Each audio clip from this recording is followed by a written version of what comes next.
Hey RT students, today I want to talk about physiologic dead space, okay? So you know the formula for physiologic dead space.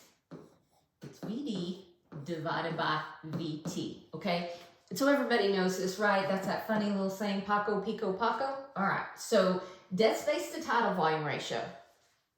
Physiologic dead space is the PaCO2, Paco, minus the end-tidal CO2, pico, divided by the PaCO2, okay? So Paco, pico, Paco. And so what a lot of people like to do is just read the formula or read the question, pull those numbers out, do the formulas without ever realizing what it means. Okay, here's what physiologic dead space means. Physiologic dead space is the percentage of the inhaled tidal volume that is not participating in CO2 removal, meaning it's ineffective. It's a waste. It's not doing nothing. It's not getting rid of CO2, okay? Physiologic dead space has everything to do with CO2 removal and absolutely nothing to do with oxygenation, okay? Keep those straight. So let me kind of just give you a picture really of what's going on when we're comparing PaCO2 and end-tidal CO2. Really bad picture, but here is the trachea and it splits off into the right and left main stem bronchus. There's your carina.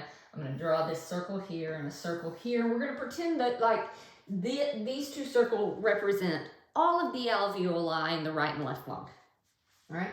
And then we all know that we have that pulmonary capillary bed that wraps around each alveolus, okay? And this is where gas exchange happens. So what we have is when blood comes from the right side of the heart, we really talk about that in terms of PaCO2. You know, this is the blood that's coming back to the body. So here's what should happen. Let's say our PaCO2 is 40. Absolutely perfectly normal.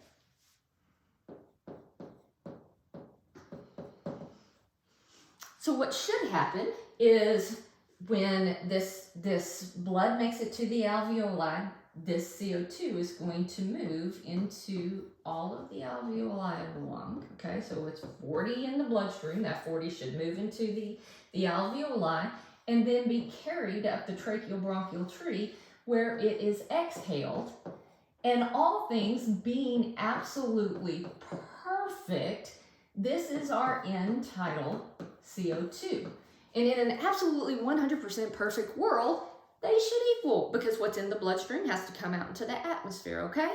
Now, realistically, nobody's perfect. It doesn't work out like that. But what you have in the bloodstream, the CO2 in the bloodstream, and the end-tidal CO2 should be anywhere between 3 to 5 millimeters of mercury difference, okay? So if we have 40 in the bloodstream and the patient's exhaling, I should be able to see anywhere as low as 35, because 3 to 5, right? Or maybe as high as 45, but what we're doing is catching the trend.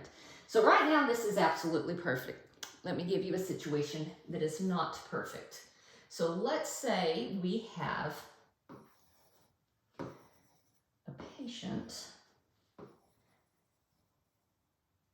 that their CO2 is 65, okay? So 65 here, 65 here, okay? But up here, when they're going to exhale, this patient is exhaling a CO2 of, I don't know, let's say 20. Right? So what should happen is that 65 should come up and then be exhaled. There's a severe difference between the two, right? 45 millimeters of mercury. So what the main thing that causes this, and the main thing the MBRC likes to talk about, are problems within the pulmonary capillary bed, like a pulmonary embolism. So this is what it means. Okay, do you see how over here on the right lung, all the CO2 is trying to get to the alveoli, but then all of a sudden it runs into that embolism? So there can't be any blood to these alveoli, and so therefore that patient's not exhaling CO2 from this lung.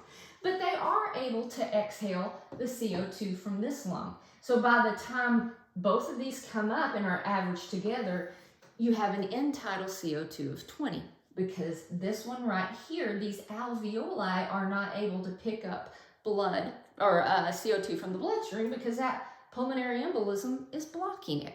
Okay, so now we can tie this in to physiologic dead space, PACO minus PICO divided by PACO. So I know that there's a problem because it's that big, huge spread. Remember, they're only supposed to be between 3 to 5 millimeters of mercury difference. So we say PACO, PaCO2, is 65 minus 20 divided by 65. Okay, so hang on just a second. So it's 65 minus 20 divided by 65. That answer is 69%. You turn it into a percentage. Let me run my numbers again. 65 minus 20 divided by 65. 69%. What this means is that 69% of the person's tidal volume that they're inspiring is not participating in the removal of CO2. What that means is this person will eventually continue to build up CO2 in their bloodstream and go into ventilatory failure, okay? So if you're seeing a huge spread between your PaCO2 and end-tidal CO2, there is something wrong with the pulmonary capillary bed. It's called an increase in physiologic dead space. It's usually something like a blood clot, a fat embolism, an air embolism, or maybe really profound pulmonary hypertension, okay? So hope this has helped. Stay tuned. We'll do more instructional content video as the semester progresses.